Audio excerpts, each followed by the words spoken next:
எப்படி எனக்குள்ள இப்படி ஒரு மாற்றம் வந்தது? கிறிஸ்துவே போயிருக்கும் போது நான் ஒரு காரியத்தை தேடிட்டு இருந்தேன். நான் கேள்வி கேட்டுட்டு இருந்தேன், தெரியாததை ஒரு தேடிட்டு இருந்தேன். ஆனா எனக்கு ஒரு புரிதல் கொடுத்தாரு. கிறிஸ்தவன்றது ஒரு மதம் இல்ல, அது வாழ்க்கை முறை. ஏன்னா இயேசு கிறிஸ்து சொல்ற, நானே வழியும் சத்தியமும் ஜீவனமா இருக்கேன்ற. அப்போ அவர் தான் வழின்றத காண்பிக்கிறாரு. அப்போ அவர் தான் சத்தியமான வழின்றத எனக்கு ஒவ்வொரு பாயிண்டையும் வெளிப்படுத்தி கொடுத்தாரு. அடுத்து அப்ப எனக்கு மதம் இல்ல, அவர் வாழ்க்கை முறைன்றது கிறிஸ்துவ காண்பிச்சாங்க. நான் ஒரு எலக்ட்ரிக்கல் காலேஜ் தான் அங்கெல்லாம் மீட் பண்ணேன். தங்கச்சி ஒரு எலக்ட்ரிக்கல் காலேஜ் கூப்பிடுறாங்க அப்படின்னு, சரி வேலை தானே போய் செஞ்சு கொடுப்போன்னு தான் போனேன். அப்ப அங்கிள் கேட்டாரு, உங்களுக்கு என்னப்பா உங்களுக்கு பிரச்சனை, ஏன் என்ன உங்களுக்கு இதுல தெரியல? கிறிஸ்துவமே எனக்கு பிடிக்கல, அதுல எதுவுமே சரியில்லை.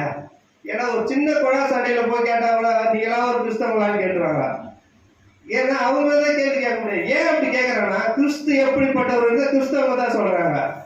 யாரும் அப்படி அவங்க இப்படிதான் அப்படிதான் யாரும் சொல்ல. அதனாலதான் நீங்க தான் கிறிஸ்து நல்லவருன்றீங்க, நீங்களாம் ஒரு கிறிஸ்துவங்களா? நீங்க ஏன்னா கிறிஸ்துவ வெளிப்படுத்தணும்னு எதிர்பார்க்கறாங்க. அப்படிதான் நான் எதிர்பார்த்தேன். அப்படி எதிர்பார்த்ததுனாலதான் நான் நான் வெளியில போனேன். அப்ப மற்றவங்களை பார்க்க என் வாழ்க்கை எங்க போச்சுன்னா பின்னாடி போச்சு, கிறிஸ்துவ பார்க்காத வரைக்கும். அப்போ கிறிஸ்துவ பார்க்கறது எனக்கு ஒரு வழி எங்க ஸ்டார்ட் ஆச்சுன்னா, நான் எலக்ட்ரிக்கல் காலேஜ் தான் உள்ள என்ட்ரி கொடுக்குறேன். அப்போ அங்க நான் லைட்டை போடும்போது என் வாழ்க்கையில வெளிச்சம் உண்டாச்சு. இப்போ அந்த கேள்விக்கான வார்த்தை நான் கேள்விகள் கேட்டேன். அப்ப எனக்கு அந்த கேள்விக்கு பதில் கிடைச்சிது. அதுக்கு முன்னாடி நான் கேள்விகள் கேட்டேன், ஆனா எனக்கு பதில் கிடைக்கல. கேள்விக்கு பதில் கிடைக்கும் போது நான் சொன்னேன், உங்களுக்கு இன்னும் தெரிஞ்சுக்கணும் என்கிட்ட கேளுப்பா, என் கூட வாப்பான்னு. அப்ப நான் சொன்னேன், எனக்கு நான் தெரிஞ்சுக்கிறதுக்காக மட்டும் வரேன் அப்படின்னு சொல்லிட்டு உள்ள வந்தேன். அப்ப நான் தொடர ஆரம்பிச்சதுதான். அப்ப எனக்கு ஒவ்வொரு பாயிண்ட்லயும் கேள்விகள் வந்தது. நான் ஏன் அவருக்கு தேவைன்னா, அவருக்கு எனக்கு என்ன சம்பந்தம்னு. அப்ப எனக்கு அவருக்கு ரத்த சம்பந்தம் இருக்குன்றத எனக்கு அவர் உணர்த்தினார் சத்தியத்தின் அடிப்படையில். ஏன்னா ஆரம்பத்துல இருந்து ஒவ்வொரு பாயிண்ட்லயும் எனக்கு வசனத்தை கொண்டு ஒரு வார்த்தை வாழ்க்கையா மாறணும் அப்படின்ற ஒரு, இப்ப ஆரம்பத்துல அவர் சொல்லும் போது வார்த்தையினாலதான் எல்லாத்தையும் படிச்சாரு. ஒரு வார்த்தையினால என் வாழ்க்கையை மாத்தி இருக்கு நான் உணர்றேன். ஒவ்வொரு ஸ்டெப்லயும் அவருக்கு எனக்கு ரத்த சம்பந்தம் உணர்த்தினாரு. இப்ப எனக்கு அவருக்கு என்ன உறவுன்றப்ப பிள்ளைன்ற ஒரு உறவு. அப்ப யோவான்ல 1ஆம் அதிகாரம் 12வது வசனத்துல, அவருடைய நாமத்தின் மேல் விசுவாசம் உள்ளவர்களாய் அவர் ஏற்றுக்கொண்டவர்கள் எத்தனை பேர்களோ அத்தனை பேரும் தேவனுடைய பிள்ளைகள் நம்மளுக்கு அதிகாரம் கொடுத்துன்ற வார்த்தையை கொடுத்தாரு. அப்ப எனக்கு அவருக்கு ரத்த சம்பந்தம் பிள்ளைன்ற ஒரு உறவு, அப்ப அதிகாரத்தோடு கொடுத்துருக்காரு போது இந்த பிள்ளையின் அடிப்படையில் உள்ள என்று கொடுத்தேன்.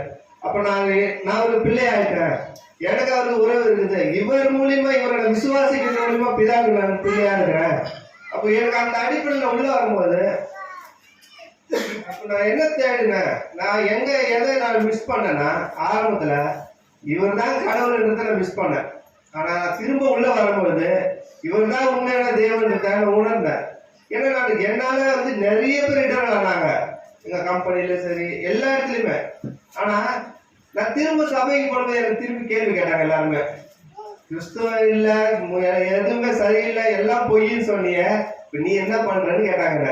அப்ப நான் சொன்னேன், ஃபர்ஸ்ட் நான் தான் இல்லைன்னு, இப்ப சொல்றேன் அவர் தான் உண்மையான தேவன். அப்ப அடுத்து அவளுக்கு பதில் சொல்ல முடியல.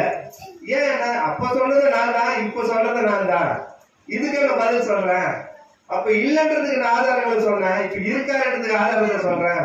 அப்போ அவரை நான் எப்படி வெளிப்படுத்தணும், எப்படி நான் மற்றவங்க கிட்ட நான் எதிர்பார்க்கணும், அந்த அடிப்படையில் அங்கிட்ட பேசும்போது யாரும் சரியில்லைன்னு சொல்றியப்பா, சரியானது முழுதானது தெரிஞ்சு நீ சரியில்லை.